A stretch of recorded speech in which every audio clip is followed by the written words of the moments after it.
Hello, this is an assessment for restoration of a Bechstein Model 5 upright piano, 127 centimeters tall, made in 1897. And it has a particular issue that Bechsteins of this age often have, and we've other videos of work that we've had to do on them. Before that, I want to look at the piano in general to see what sort of work might improve it.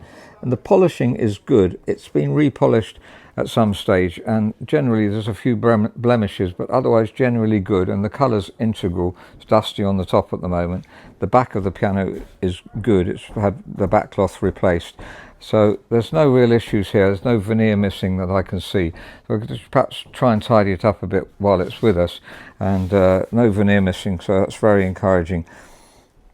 Looking at the front panel, when it was repolished, this isn't showing as much as you'd expect it to be, so really you want the colour to stand out a bit better, but it's integral and good. You can see the sconces have been replaced here, so there's just the holes here where the screws were, and the candlesticks, which you'd have had in those days, have been taken off, so that's quite common. And the music stand, might notice here, it stands forward. There's a little stay at the back here, because that angle is not really great enough. The music tends to fall off, so this model of Bechstein has this stay to hold it away a bit further, and of course it's got the book holders which you have on older pianos, and this folds away. If you want it to fold away and enjoy the front panel, then this folds inside. Now the piano's got 85 keys, as this model has, not 88. You can take all your exams on this if you want to practice the piano. The felt here has been replaced.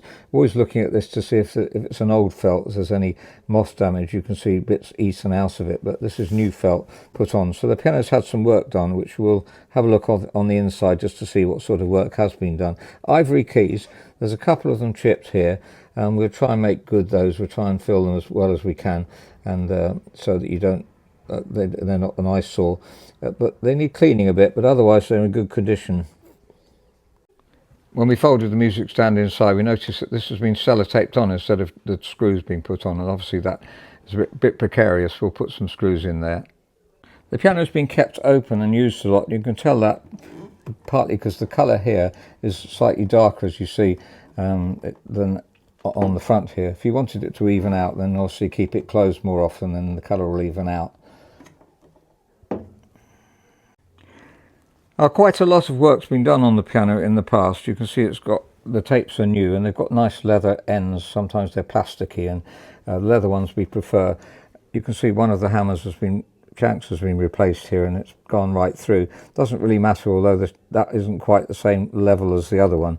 So it's cosmetic that that's gone through there. Some pianos do have them go through at the end. Can't remember which makes now. These are very floppy, as you can see. A lot of them are very floppy. Been used a lot. If you look at the end of the hammers, you can see just how much wear there is. So very flat. They need refacing at least. Could be replaced, but refacing, I think there's just one refacing would be possible, though we've lost a lot of the felt, but they can be refaced, and that's commonly done on Bechsteins. But you can see the main issue here, and you probably noticed before, that is showing up an issue for us, which means that the tuning pins are loose, and therefore they put some felt in here so that the ones that are really flat don't sound. So let's listen to them. So far so good.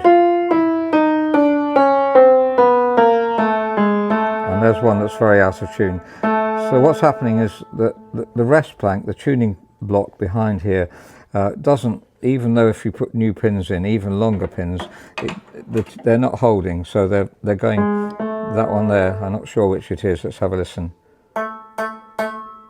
This one here is very loose. So it just goes down on its own. You can tune it up, but it goes down, and obviously then the piano is goes out of tune quickly. There's another one. So if we pull that felt out, we can see what's happening. There we are.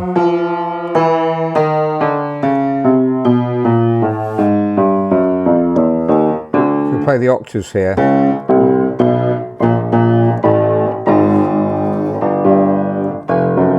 there's one that's very out of tune. So these pins are loose and they're slipping. Very often these are the biggest ones, and well, however big you put them in, they're still going to slip because the wood behind here is the problem. So we very often have to change the rest plank on this model. It's a common failing. Basically, pre-1902 Bechsteins, model 4 and 5 uprights are the ones, well, all the models actually, 2, 3, 4 and 5, one you don't get very many of. So this is quite common. The model, this is straight strung, as you can see. The model 5 is straight strung, the model 4 is overstrung. And although it's straight strung, there's a good tone round here. In fact, the strings are actually slightly longer on the straight strung here, and in the bass they're not really as deep sounding as the overstrung ones, but you play the bass in octaves mostly. So the tenor is the most important area, and on a straight strung the tone often matches better because they go to the same part of the soundboard. But at the moment, as you can hear, it's very out of tune, and you must change the rest plank to sort that out. So I mentioned the wobbly hammers. Well, the centre pin on the hammers needs changing, maybe even the felt as well as the centre pin, and that's something we've talked about in other videos on how to change centre pins. Taking the bottom panel off, we notice this felt behind here, and that's obviously some felt that was used to stop the strings on the top. It's the same felt, and it's fallen behind here, and there's a crack on the bridge there as well. So all these things need to be addressed. These older Bechsteins have a tied action, which means you've got to pull them all out individually, not capstans as we have on the more modern Bechsteins. So that's a bit of a laborious thing to do, to get them all out, and they can break here as well. But it's something we're used to doing. This balance rail here is what needs lubricating. If you pull the keys up, this is hardly coming up. They should go back down again, and they're I can hardly get them up, let alone go down. So that will affect the touch a lot if we lubricate the balance rail with talc, not with wet lubricant, dry lubricant. So that's something we do. The felts under the keys are fine, so there's no moth damage. There's a lot of regulation to do that will improve the piano. This is B and C I'm pushing together. You can see that C goes further before it comes back than B does. So B comes back quite a long way away from the string. That's called the let-off. I'll show you what we do to adjust that. So the let-off on the C, that's about where it should be, so that it's working. But you can play quietly, more quietly and with more confidence really. With this one here, if I'm pressing it down quietly, it doesn't hit the string. I have to press it down a bit harder. A bit difficult for you to see on this piano. We've shown a model of how this is done, but I'll put it on top there of that little circular, not quite sure what you call it. The main problem here is making sure it's not, if it's an old piano, it's best to turn it backwards and forwards like this to make sure it's not going to break, because very often they're bonded into the wood. You could also heat them up, that'll release the bond. Lubricant might work, but they very often break when you try and turn them. That's the problem with older pianos, so you have to be really careful about that. We've had to replace many of them that are broken. So turning it backwards and forwards like that, you turn it downwards to let off earlier, and we've turned it anti-clockwise here to let off later, as late as possible really, and still functioning well. So the main issue with this piano is there's so many Bechstein uprights model 1 to 5.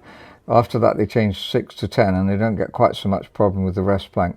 But so often the rest plank needs changing on these. So that's absolutely essential if you want the piano to stay in tune.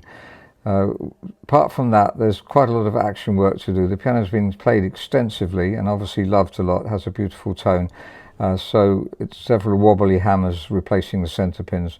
The music desk screws is just a minor thing that obviously we would do.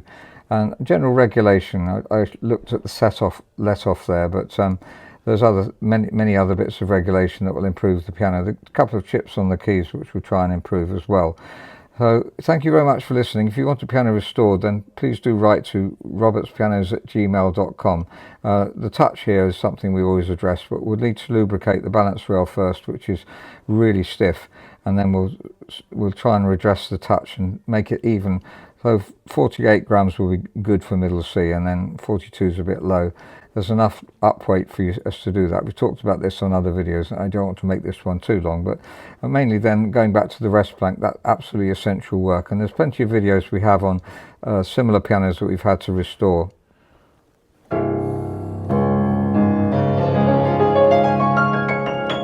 So that's a Bechstein Model 5 upright piano, 127 centimeters tall, straight strung, and has the common problem of the models 1 to 5 Bechsteins pre-1902, well 1902 was the year that they changed over, I think, and so models 6 to 10 don't have the same problems with the rest plank normally, but these, however much you put bigger tuning pins in, longer ones, they still don't hold.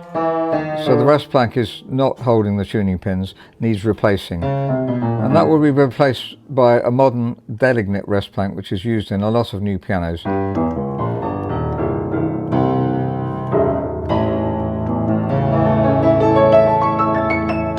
So I hope you can hear the underlying tone is very beautiful. They have a beautiful tone, these older Bechsteins, and a beautiful casework too. So not surprising that many of them are still around. Now the tone here is wonderful. It's a straight strung piano, but the strings are long. Where they become shorter is when it's right at the bass, and really on their own don't sound very rich, but played in the octave which you normally have, they're fine. So the straight strung piano is made by Bechstein, Blüthner, Richard Lipp, other top makes made straight strung pianos very often because they could design them slightly differently, and although they were also making overstrungs at the same time, there were people who preferred this for the style, maybe something to do with the looks as well, the style of the piano, and they're beautifully made. This one's been extensively used, so needs a lot of action work as well. But afterwards, it'll be beautiful and as good to play, good to learn on as any new piano. Thank you very much for listening. I hope that's been helpful.